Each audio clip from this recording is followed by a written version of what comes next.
In this video, I want to give you a little demo of the system. Let's start with the login screen. Over here, you can enter your username and password. The username and password, by the way, you can choose during the installation. So now I have chosen the name root, which is a really stupid name from a security perspective. So please choose another username in the installation. But also from here, I can switch to the light mode.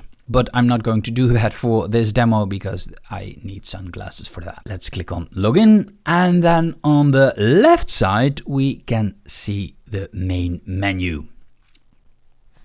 And when we resize the screen a little bit, then you can see that this menu disappears on mobile and on tablets. And then I can click on this hamburger menu over here. And when I make the screen smaller, then you can see that this pops up the menu, so you can use it on mobile as well. Then over here I can switch between websites if I'm managing multiple websites and use this system as a content management system. Then over here, let's go to settings, for example. And here I can set some settings for, in this case, it is specific settings for this user. So I can choose my username, my password, etc. Over here, some localization settings. This, by the way, is a multi-language framework. In other words, you can choose multiple languages for this administration system, the admin panel that you see over here. So the application itself, but I can also have multiple languages for sites, and those do not exclude one another. So I can have a website, for example, in Dutch, English, and German, while I only have the English version over here. That's no problem. But that also means that I can use different date types. So do I want to use the USA type or the European type? Same for the time format and on which day of the week that this system is. And over here I can see the sessions that are currently logged in. And I hit save to save this. And let's take a look at the global settings. I can set, for example, here how many records that are shown.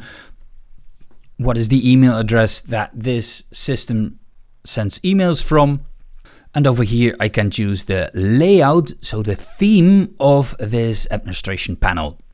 If I want to, I can define my own theme, and this theme is not coupled to the theme of a website, so I can choose a different theme for a website that doesn't include this admin panel. And then over here, I can choose the resolutions of the images that I upload. By default, every image that you upload to the system is resized. The advantage of that is that you never have to think about, first of all, which type of image that I'm uploading. Is it a PNG? Is it a HEIC image, or is it a JPEG or PNG?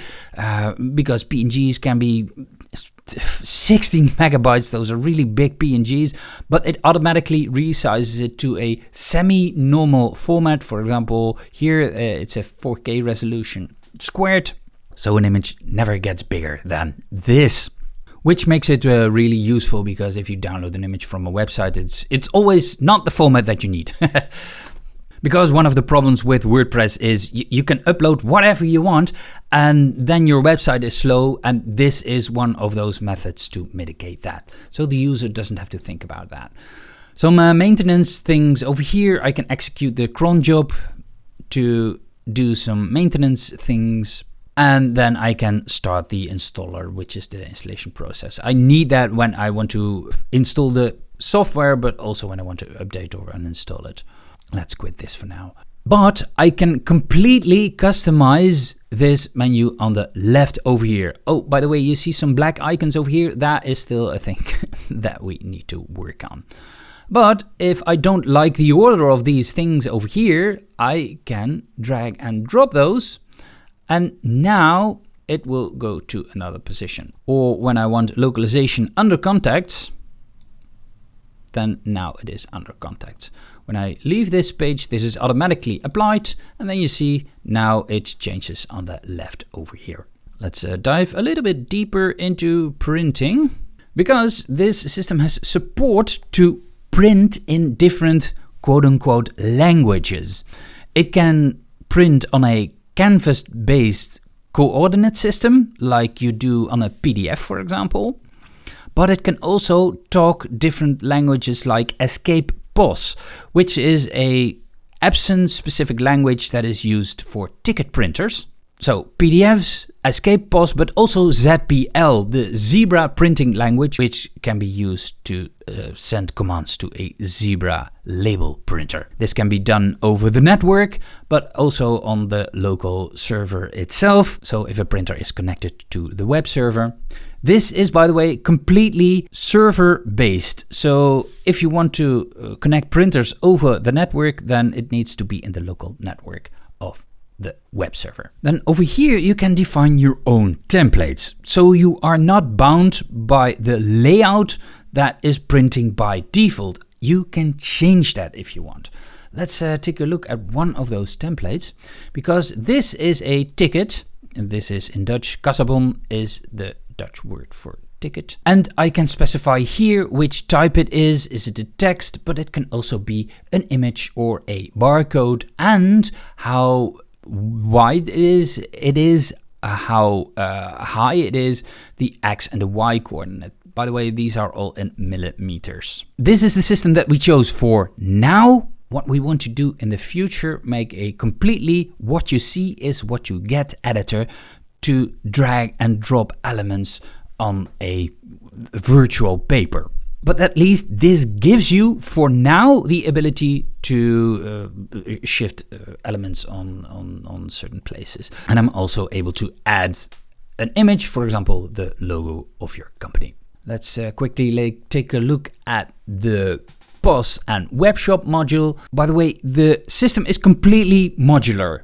Almost everything that you see over here is managed in a module. The advantage of that is that things are not loaded in the system that are not used. Modules that are not used are not loaded. This might seem logical, but when you're coming from the WordPress ecosystem, then you know that every module is loaded with every single load of a page, meaning that the system will be slow as FUCK.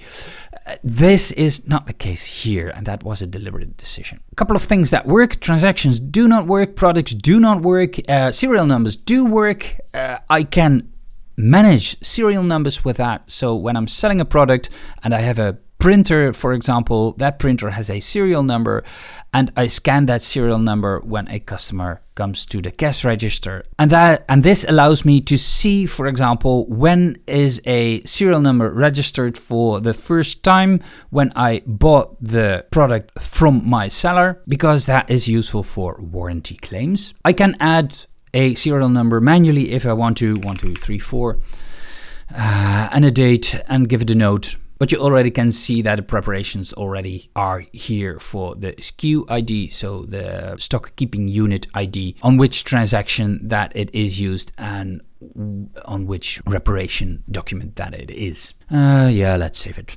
Register mutations, that is the cash register. I can take cash from the cash register, for example, when I'm going to the bank, but at the end of the day, I want to close the cash register, and this is a menu item that I shifted and that is now over here, and this is just the end of the day.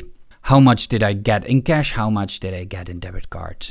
Wero, for example. The actions that you use on a daily basis are on the left side over here, but there is also an item setup shop, and that sets up your shop. So I can define over here the product categories, for example, the types of documents that you can manage with this system, because the system has a really flexible way of going with documents, because I can specify, for example, an invoice, and an invoice, does it subtract or add to the available stock? Does it add or subtract to the reserved stock? Is it a financial transaction? And yes, is it a positive or negative transaction? This way I can specify my own documents. For example, invoices or a credit invoice, you can see that a normal invoice is a positive financial transaction, and a credit invoice is a negative financial transaction. But when goods come into the store, for example, then I want to add the stock. So incoming goods adds to the available stock. but I can also give a price estimate to a customer, but then I don't want to subtract or make it a financial transaction. Then I can assign a status to a transaction. Where is it in the whole pipeline of an order, especially useful for the web shop. Then the VAT, seems to be very logic, but you can specify multiple VATs for, or one VAT per each country. So now I have only the Netherlands registered over here, but I can have also Austria or Germany or whatever. And then you can specify a VAT percentage over here. You can do this by high, low when you do it for one country, but because countries do not have the same categorization of what is high and low VAT, you can specify, for example, digital goods over here. And you can make categories with that. Locations, where is a product stored? That can be the store in Nijmegen or Amsterdam or Groningen, for example. Then shipping, this is mainly important if you want to use this as a web shop. If you want to use this as a web shop, you can use this system on the website itself.